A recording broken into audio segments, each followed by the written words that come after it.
For the past month, I have been angry.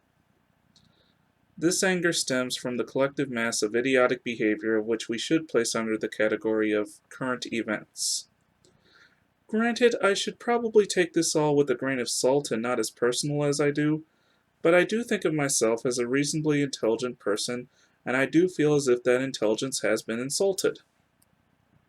So please understand that I cannot move on to other topics on my show until I've had my say here.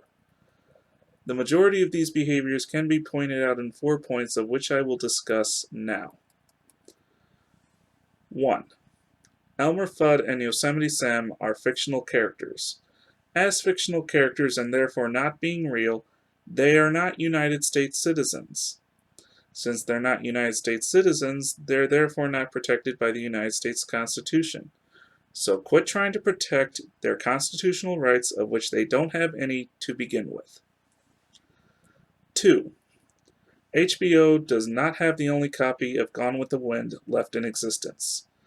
In fact, I bet if you go to Walmart, you can probably purchase a copy of it on DVD for, I'm guessing, $5.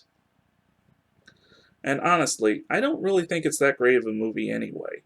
It's long, it's over melodramatic, and there's not one likable character in it, and the only reason it was so hyped back then was because Clark Gable said a naughty word at the end.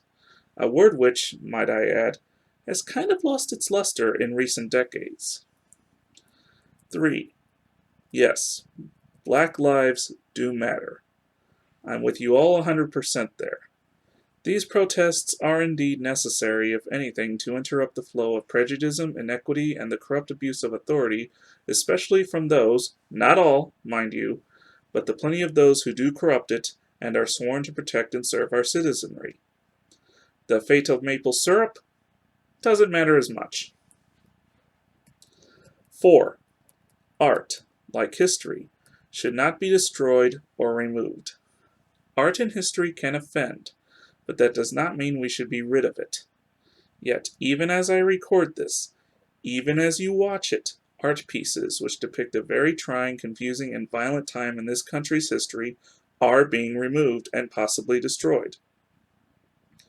Just so you know, I personally don't agree with some of these art pieces, but I don't believe they should be removed from the viewing public either. In the words of one of my favorite authors, Robert A. Heinlein, a generation that ignores history has no past and no future. It is my deepest dread that these pieces being removed instead of serving as reminders of our past and the mistakes that we have made, run the risk of repeating said mistakes. However, if you all insist, then please, let me know when we all get around to book burning. Because if we keep this up, then I fear that's the eventual path we will be heading towards. And I would very much like to smuggle some of my own out of this country before we start, leaving behind only my copy of a certain novel by Ray Bradbury. In conclusion, I hope that I have not spread my anger to any of you, but as with most videos that I post on here, I do hope that I have inspired some of you to start thinking. My country is going through a very tough time. That cannot be denied. But the things that I pointed out here are trivialities, distracting us from the much bigger issues that we should be facing and dealing with.